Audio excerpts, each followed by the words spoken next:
원금을 P1, 연이율을 R, 기간을 N년이라고 할 때 원리합계를 S1이라고 하면 S는 P 곱하기 괄호 열고 1 플러스 Rn 이다.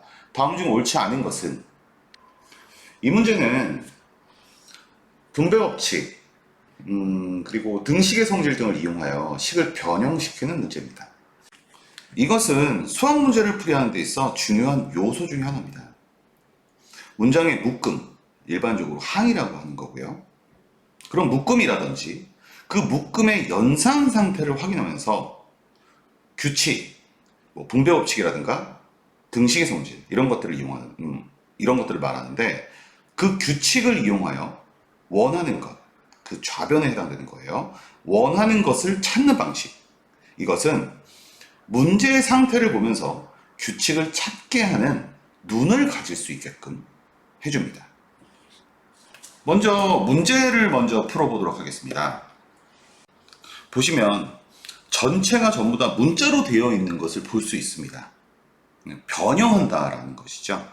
우선 1번 같은 경우를 먼저 보면요. S는 P 곱하기 괄호 열고 1 플러스 R의 Rn이라고 하는 거, 이것을 가지고 여기 있는 S는에 대해서 정리를 하는 겁니다. 근데 지금 보니까 여기 S는으로 되어 있죠. 자, 그러니까 그대로 분배법칙을 이용하죠. 자, 분배법칙을 이용한다면 이런 식으로 자, 이렇게 외웠을 거니까 분배법칙을 이용하게 되면 P 플러스 PRN 이렇게 되니까 1번은 맞구나 라는 것을 알 수 있고요. 자, 두 번째는요. 자, 처음 시작은 똑같아요. P의 1 플러스 RN인데 지금 문제에서 묻고자 하는 것은 보기에 있는 걸 보면요. P는이라고 정의하는 거예요. 근데 여기서 보니까 P는이 여기 있네요. 자, 그렇다면 요 뒤쪽에 있는, 요 뒤에 있는 요 괄호로 묶여져 있는, 자, 요거는 묶음이에요. 그러니까 하나의 숫자라고 생각을 해도 되는 겁니다. 자, 그렇기 때문에 양변에 똑같이 이 묶음 형태를 나눈다 라는 등식의 성질을 이용해서 P라고 하는 것은 양변을 나눈 거니까 1 플러스 Rn분의 S가 된다 라는 것을 알 수 있습니다. 자, 세 번째는요.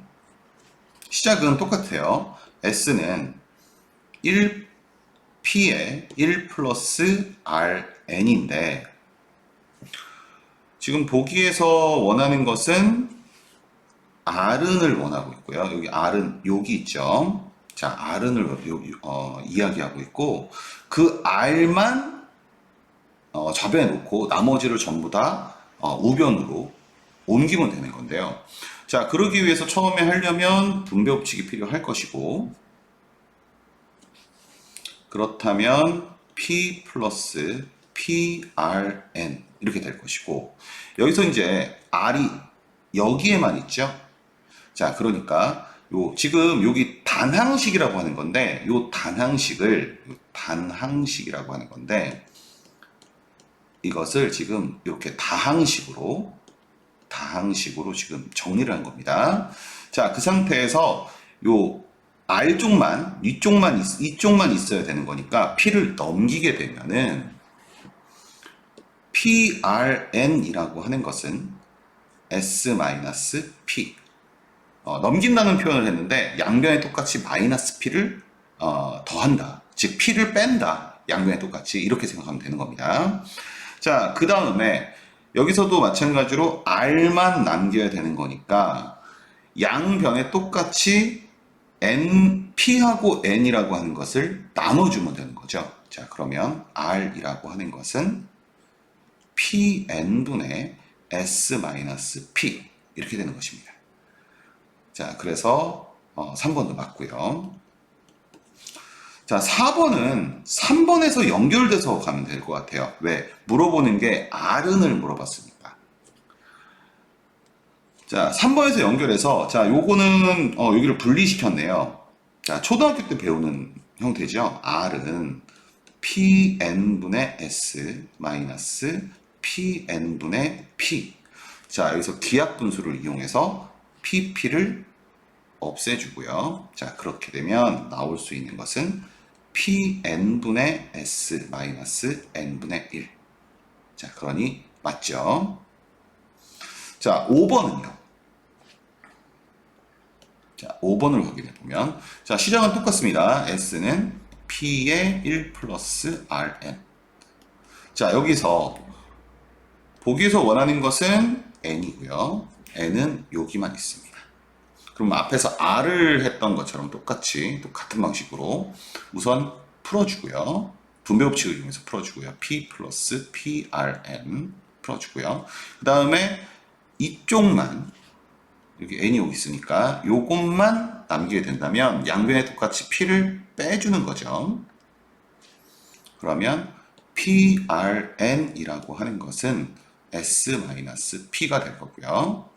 여기서 N만 남기고 나머지를 전부 다 없애야 되는 거니까 양변도 똑같이 PR로 나눠준다면 N이라고 하는 것은 PR분의 S-P 이렇게 되는데 그래서 답은 5번 이렇게 나오는 것입니다.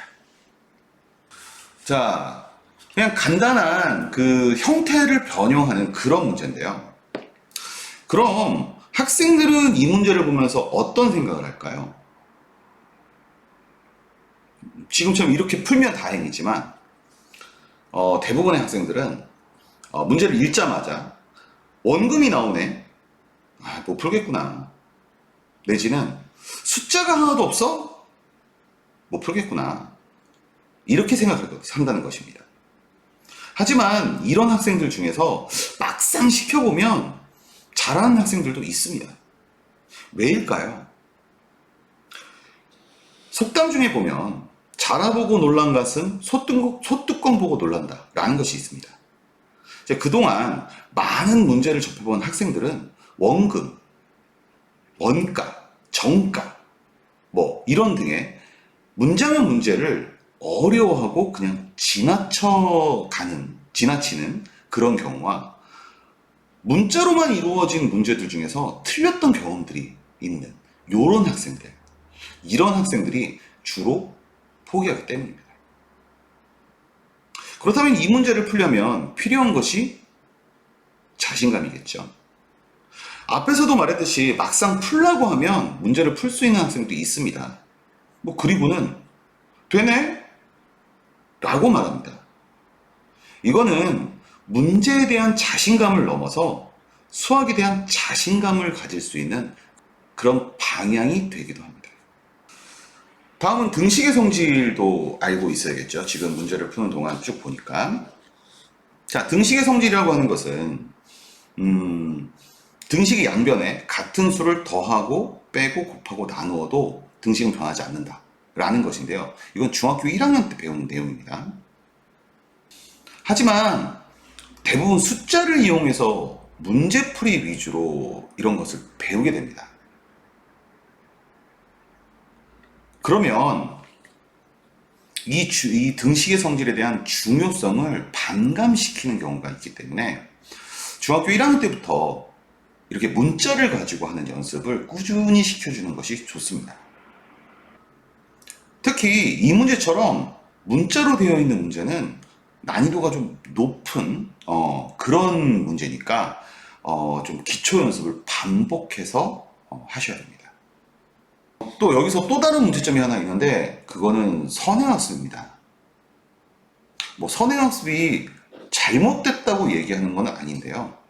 대충 중학교 1학년 거를 풀었으니까 2학년 거로 넘어가서 배우면서 어차피 1학년 내용이 나올 테니까 일석이조 효과를 볼 수 있지 않을까? 이런 식의 생각을 하면서 선행학습을 합니다.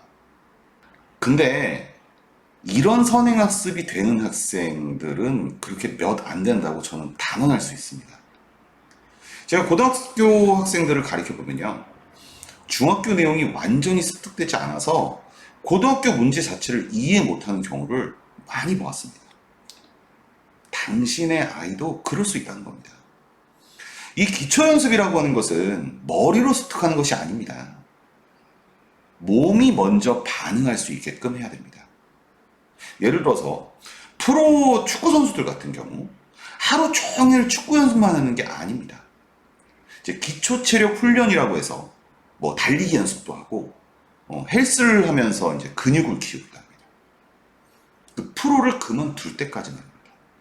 그런데 뭐 몇 문제 뭐 한두 권 정도 풀었다고 아 됐어 그러면서 더 위로 더 상위 내용으로 가게 되면 당연히 기초는 무너질 수밖에 없는 겁니다. 문제로 돌아와서 어머님들께 참고하셔야 하는 부분을 말씀드리겠습니다. 앞에서도 말했듯이 규칙을 이용한 형태의 변형 문제는 수학에서 중요한 부분 중에 하나입니다. 고학년으로 올라갈수록 수학 문제는 복잡한 식을 써야 하는 경우가 많아지는데 단순히 숫자를 넣어서 답을 찾는 경우보다는 형태를 변형해서 일정한 규칙을 찾는 문제들이 많아집니다. 단순히 문제를 풀어서 맞히는 연습이 아니라 왜 이런 규칙을 사용해야 하지? 라는 이유를 찾는데 집중해야 할 것입니다.